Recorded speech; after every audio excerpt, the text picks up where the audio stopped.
Hello, my name is Commissioner Sherry Washington with the Rockdale County Board of Commissioners. I am here with Dr. Terry Oatts, who is the Superintendent for the Rockdale County School System. We are here today because I believe that there are so many great things that are going on in Rockdale County School System, and I want to share those things with everybody. So, Dr. Oatts, could you tell us some of those great things that are going on in Rockdale County School System?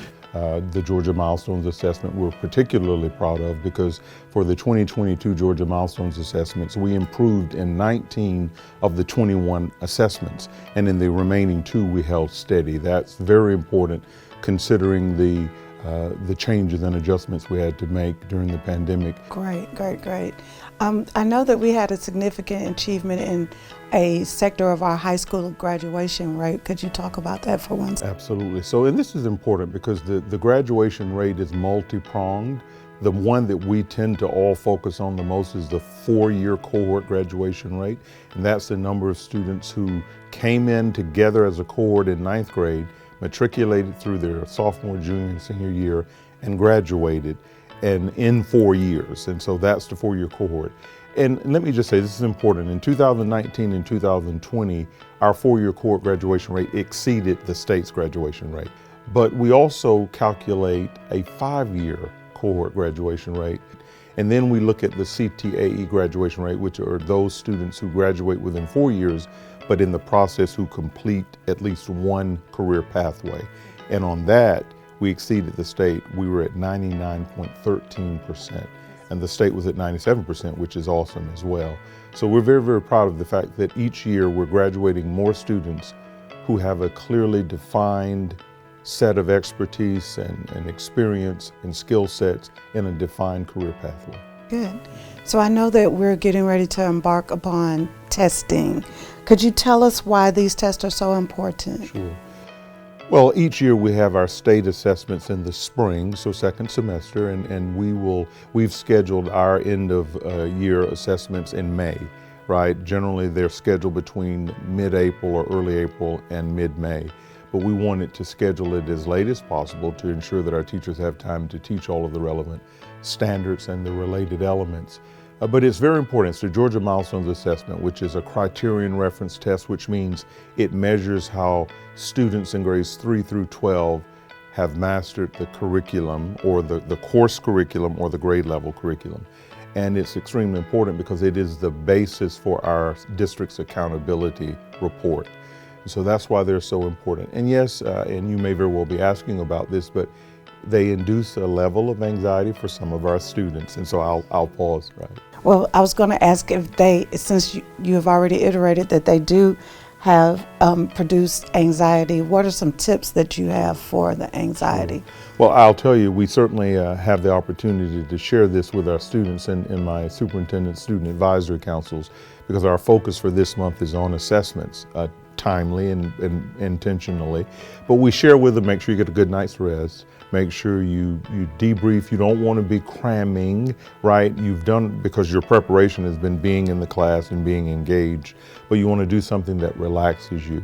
You also want to make sure that, as I said, that you're relaxed. You get a good breakfast the morning of the test, and we do a great job of providing that for all of our students if they wish to take advantage of that.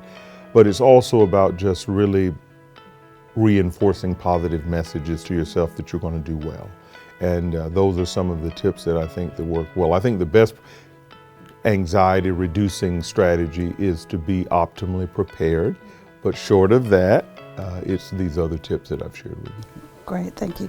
Are there any resources available to students as they prepare for these tests? Absolutely. All of our schools are dutiful and committedly providing students with preparation, test preparation, and it takes different forms. Some of the schools are doing it on Saturdays. Some of them are doing it as boot camps, and they're incorporating it within their schedule.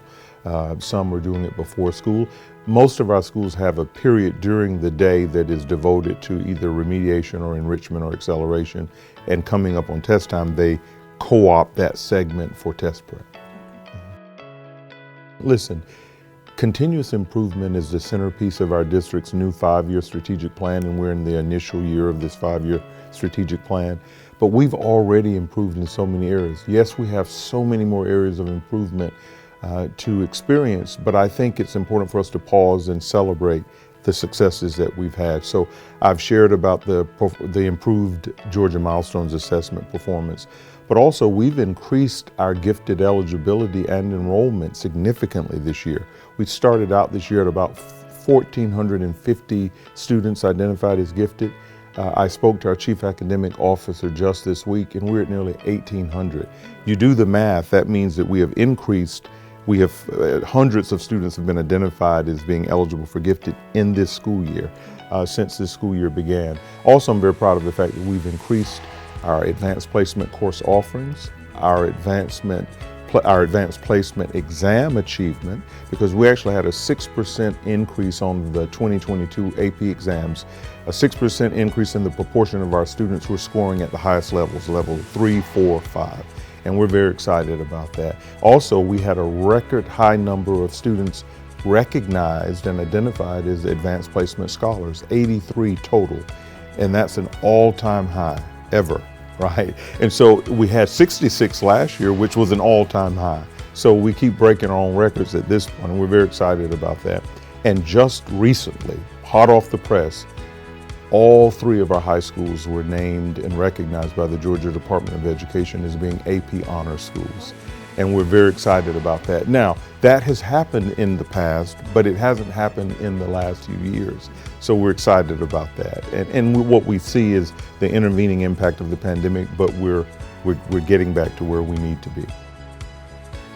As we're preparing for our state assessments that will begin in May, I encourage all of our students to make sure that you continue to take advantage of all the resources that Rockdale County Public Schools offers for your success. And that would include USA Test Prep, but also tutor.com. It's still the case that teachers are still doing before school, after school tutorial, as well as Saturday school tutorials. We also have opportunities during the school day as part of that segment that is reserved for acceleration, remediation, enhancement. So we encourage you to take advantage of that. And fundamentally, I know that our teachers are committed to making sure that they give our students that additional assistance that they need. We're going to have boot camps, which is pretty standard in Rockdale County Public Schools, and it uses that military language because there's a real focused effort on the run-up to the milestones assessments to come together on repeat afternoons or mornings or evenings and prepare for the test. Certainly you want to get plenty of rest each night prior to the assessment. You want to eat a good, healthy, balanced breakfast. We're going to be providing that for all of our students at our schools. And just be as confident as you possibly can be and put forth your best effort.